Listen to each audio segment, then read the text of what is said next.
கதிரும் ராஜியும் அவங்க ரூம்ல தூங்காம சரவணனை பத்தியே பேசிக்கிட்டு இருக்காங்க.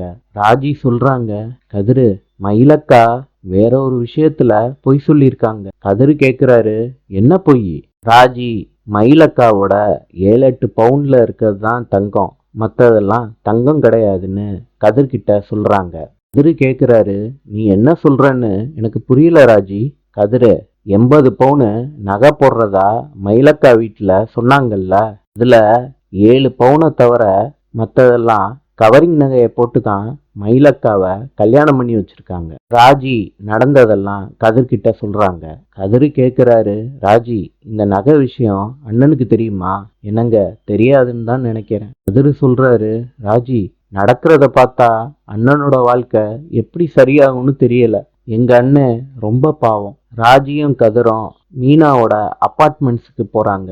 நடந்ததையெல்லாம் சொல்றாங்க மீனா கிட்டையும் செந்தில் கிட்டையும். 2 பேரும் பேசி பார்க்கறாங்க. மீனாவும் ராஜியும் தனியா பேசிக்கிறாங்க. நகை விஷயம் நம்ம தெரிஞ்சப்பவே அவங்க கிட்ட பேசியிருக்கணும். மேலும் மேலும் மாமாவுக்கும் அத்தைக்கும் அதிர்ச்சியை கொடுக்க வேணான்னு 2 பேரும் முடிவு பண்றாங்க. விடிஞ்சதும் பாண்டியன் குடும்பத்தை சேர்ந்தவங்க எல்லாரும் கோவத்தோட உட்கார்ந்துருக்காங்க. மயிலு ரூமை விட்டு வெளியே வர்றாங்க. மயிலு பாண்டியன் கிட்ட மன்னிப்பு கேட்குறாங்க. பாண்டியன் எதுவும் பேசாம முகத்தை திருப்பிக்கிறாரு. நாளை சந்திப்போம்.